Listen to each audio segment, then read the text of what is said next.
12월 5일 말씀 묵상입니다. 오늘 말씀은 이사야 62장 1절부터 9절 말씀입니다. 하나님은 우리를 영적 침체의 수렁에서 건져주시는 분이십니다.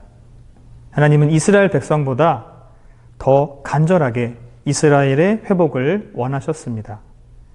그들이 적국의 포로로 끌려가서 어떤 희망도 품을 수 없는 그런 상황에서도 그 절망의 자리에서 이미 하나님은 그 이스라엘의 회복을 약속하셨습니다. 긍정적인 상황이 아니었습니다. 회복의 가능성이 보이는 상황도 아니었습니다. 그 절망스러운 상황 가운데서도 하나님은 이스라엘의 회복을 약속하신 것입니다.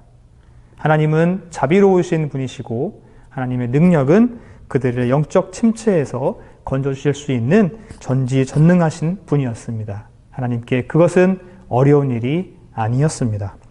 오늘 본문 말씀 1절부터 7절까지는 사람들, 시온과 예루살렘은 하나님의 신부이다 라는 내용이 있었고요. 8절과 9절 말씀에는 하나님의 약속에 대해서 쓰여 있습니다.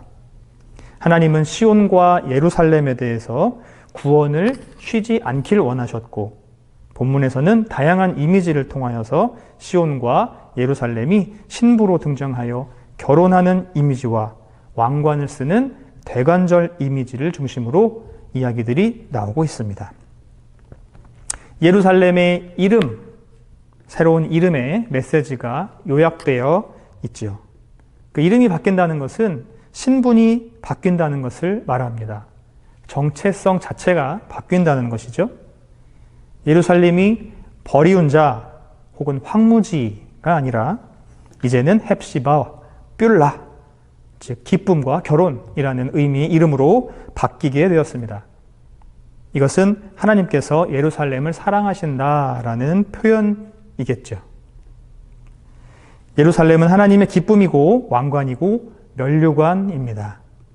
하나님은 예루살렘을 사랑하시기 때문에 예루살렘을 다시금 일으켜 세워주시며 구원하는 일에 전력을 기울이고 있습니다.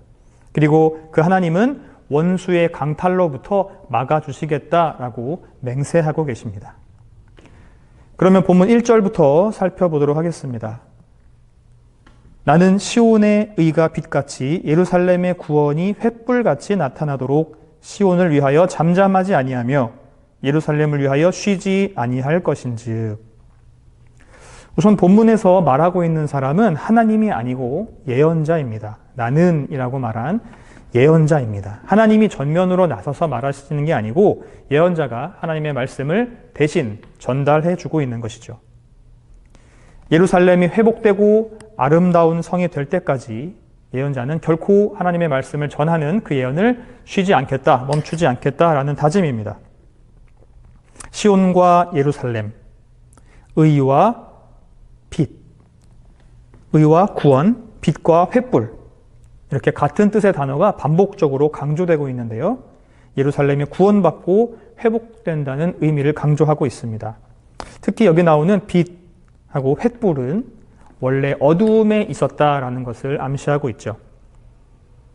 지금은 캄캄한 어둠 속에 있지만 어둠과 혼돈이 있다는 그 사실 가운데 있지만, 그러나 빛이 어둠을 비출 때에 단숨에 어둠이 없어지고 단숨에 어둠이 깨트려지듯이 예루살렘의 빛이 비추면 단숨에 회복될 것이다 라는 것을 선포하고 있습니다. 2절입니다. 이방 나라들이 내 공의를 뭇 왕이 다 내 영광을 볼 것이요 너는 여호와의 입으로 정하실 새 이름으로 일컬음이 될 것이며. 여기에서 같은 뜻의 단어가 또 나타나는데요. 정의와 영광이 이것입니다. 예루살렘이 회복되는 것에 그치는 것이 아니라 이제는 그 예루살렘이 영광을 회복하겠다. 찬란한 영광의 자리에 서겠다. 이것이 2절에 나타나는 예언입니다. 하나님은 단순히 예루살렘이 회복되는 것에서만 그치지 않고 이방 나라 그리고 그 왕들이 그 영광의 증인이 될 것이다 라고 말씀하고 계십니다. 새로운 이름이 이제 나타납니다. 새 이름으로 일컬음이 될 것이며 라고 말씀하셨습니다. 이름이라는 것은 굉장히 중요하죠. 그 이름은 어떨 때 붙여질까요?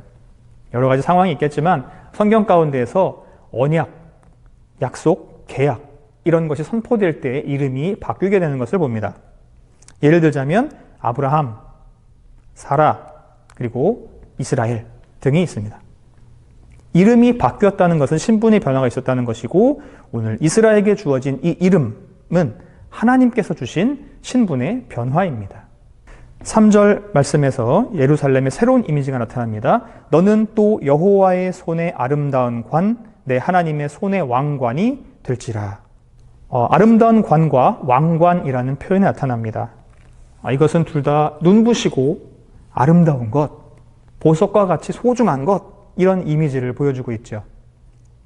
왕관은 그 대관식을 의미합니다. 그리고 면류관, 결혼식을 연상시키게 되죠. 이것도 소중한 것, 아름다운 것, 중요한 것, 그것들이 연상되는데 이것이 다 하나님의 손에 들려 있다라는 오늘 표현이 3절에 나옵니다. 손은 능력을 의미합니다. 하나님의 능력, 하나님의 손. 그 하나님의 능력에 의해서 예루살렘이 아름답고 장엄한 영광을 차지하게 될 것이다 라는 선포입니다. 또한 예루살렘을 하나님께서 얼마나 사랑하시는지, 얼마나 소중하게 여기시는지를 나타내는 표현이기도 하죠. 계속해서 4절과 5절을 보겠습니다. 다시는 너를 버림받은 자라 부르지 아니하며 다시는 내 땅을 황무지라 부르지 아니하고 오직 너를 헵시바라 하며 내 땅을 뷸라라 하리니 이는 여호와께서 너를 기뻐하실 것이며 내 땅이 결혼한 것처럼 될 것임이라. 관과 왕관, 면류관에 이어서 이제는 결혼에 대한 이미지가 나타납니다. 신랑과 신부가 결혼하는 장면, 그 기쁜 장면을 하나님과 예루살렘의 관계에 비유한 것이죠. 결혼으로 인하면 신분이 바뀌게 됩니다. 그리고 우리나라는 아니지만 결혼하면 이름도 바뀌게 되죠. 결혼으로 인해서 신분이 변화되고 이름도 바뀌면 그전에는 어떤 사람이었을지 모르겠지만 이제는 결혼 후에 다른 신분으로 바뀌는 신부의 입장이 됩니다. 그 전에는 버리운 자 혹은 황무지라고 불렸다면 이제는 나의 기쁨이 그것에 있다라는 뜻의 뷸라, 헵시바, 그리고 결혼하다라는 뜻의 뷸라라는 새로운 이름으로 변경되었다라는 것이죠. 4절에서 보면 너와 내 땅이 나오는데요. 예루살렘뿐만이 아니라 그 땅에 대해서도 말씀을 하십니다. 그 땅도 아주 중요한 개념으로 등장하는 겁니다. 예루살렘은 농경을 했기 때문에 땅이 굉장히 중요했습니다. 그리고 황무지가 된 땅, 그 땅, 희망 없는 그 땅을 다시 회복시키시고 그 땅에서 기쁨의 열매를 맺게 하시겠다. 그런 희망적인 이미지를 상징하고 있는 것이죠. 5절에서도 결혼에 대한 이미지가 나옵니다.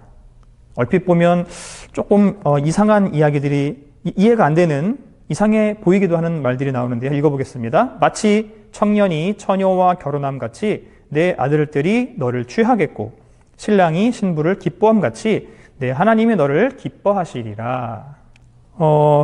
결혼에 대한 이야기, 여기서는 내 아들들이 너를 취하겠고 라는 말 때문에 조금 무슨 의미인지 헷갈릴 수 있겠습니다. 번역하는 것을 보면 내 아들들이라는 말을 내 지은 자, 내가 지은 자, 내가 낳은 자 또는 너의 백성들 이렇게 해석하기도 합니다. 어떻게 보면 이게 더 자연스러운 해석일 것 같고요. 또한 결혼할 것이다 라는 것을 함께 산다 또는 거주한다 이런 뜻으로 번역할 수 있습니다.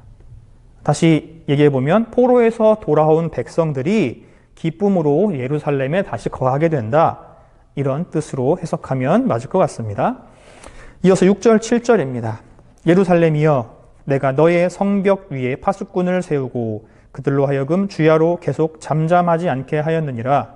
너희 여호와로 기억하시게 하는 자들아 너희는 쉬지 말며 또 여호와께서 예루살렘을 세워 세상에서 찬송을 받게 하시기까지 그로 쉬지 못하시게 하라. 밤낮으로 파수꾼을 세워서 예루살렘을 다시 세우는 작업을 독려하는 이미지입니다.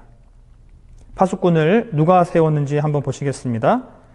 내가 라고 되어 있는데 이 내가는 마찬가지로 1절과 동일합니다. 예언자, 하나님이 아니고 예언자가 세우는 거죠. 나는 파수꾼을 세우고 여호와는 예루살렘을 세우십니다. 자, 8절과 9절 말씀을 읽어보겠습니다. 여호와께서 그 오른손 그 능력의 팔로 맹세하시되 내가 다시는 내 곡식을 내 원수들에게 양식으로 주지 아니하겠고 내가 수고하여 얻은 포도주를 이방인이 마시지 못하게 할 것인즉 오직 추수한 자가 그것을 먹고 나 여호와를 찬송할 것이요 거둔 자가 그것을 나의 성소뜰에서 마시리라 하셨느니라. 복역의 시대, 저주의 시대가 이제 지나갔습니다. 이제 하나님의 보호 아래 축복의 시대, 그때가 열리는 것이죠. 여호와께서 그 오른손 능력의 팔로 맹세하시되 라는 표현이 오늘 8절 말씀에 나옵니다. 맹세는 왜 손과 팔로 합니까? 아마 그 서약할 때 이스라엘 백성들이 했던 그런 풍습 중에서 손을 들고 팔을 들고 맹세하는 관습이 있었던 것 같습니다. 그래서 하나님도 그들의 관습대로 손을 들어서 팔을 들어서 맹세하신다라고 표현하고 있습니다. 하나님이 약속하시겠다라는 뜻이겠죠? 어떤 약속입니까? 약속의 내용이 무엇일까요? 이스라엘이 수고하여 얻은 곡식과 포도주를 뺏기지 않고 자신들이 먹을 수 있는 것. 그것이 약속의 내용입니다. 농부가 땀을 흘려서 열심히 일해서 얻은 그 수확물들을 스스로 자기들이 먹는 것, 그것은 너무나 당연한 것으로 보이는데 하나님께서는 이것을 축복이다라고 말씀하고 있습니다. 그렇게 할 수 있게 맹세하겠다라고 말씀합니다. 왜냐하면 이스라엘 백성들의 역사를 보면 우리나라와 비슷하게 외구의 침략들을 많이 받았습니다. 그래서 그들이 열심히 농사를 지었어도 그들이 먹지 못하고 빼앗기는 경우가 많았기 때문에 자기가 지은 그 농사의 소산물을 먹는 것은 그들에게는 복이었습니다. 하나님이 새롭게 맞이한 신부에게 그 복을 주시겠다라고 이야기하는 것이죠. 하나님의 남편이고 새롭게 맞이한 신부들 이스라엘이 그 아내라면 당연히 남편이 아내에게 곡식과 소산을 주는 것은 너무나 당연한 것입니다.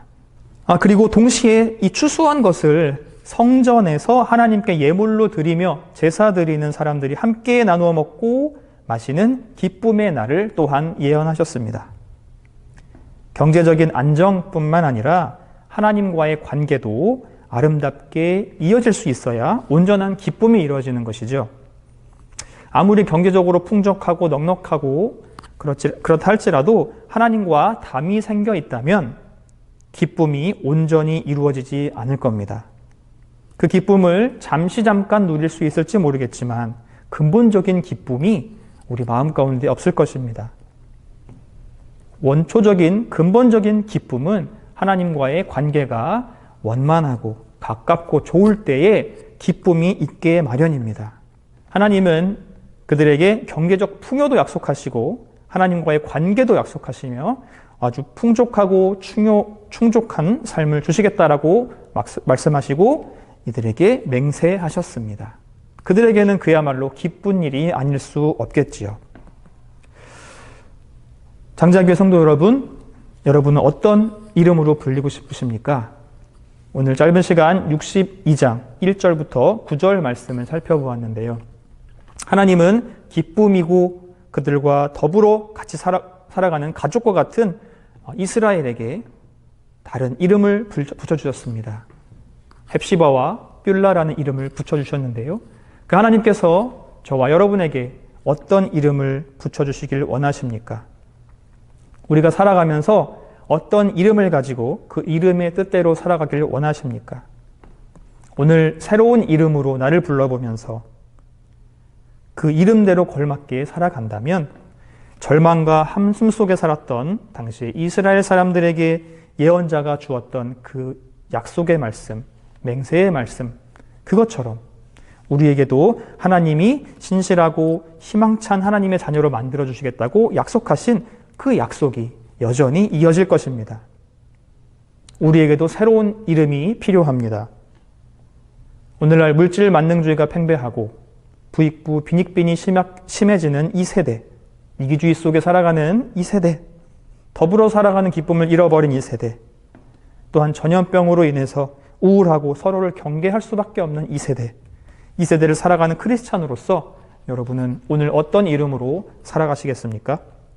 혹시 영적인 침체에 빠져서 앞으로 한 발짝조차 나가기 힘든 상태에 있는 분이 계시다면 우리가 절망 가운데 있을 때 완벽히 회복하시는 하나님을 기대하면서 오늘도 우리에게 새 이름을 허락하시고 열방과 열왕들에게 그 증인이 되게 하시는 그 하나님의 영광을 나타내시는 그 하나님을 기억하시길 바랍니다. 하나님의 오른손과 능력의 팔이 저와 여러분들을 지켜주실 것입니다. 우리를 위협하는 원수들에게서 반드시 보호해 주실 것입니다. 그 하나님의 보호하심을 느끼며 살아가는 오늘 하루가 되기를 간절히 축복합니다.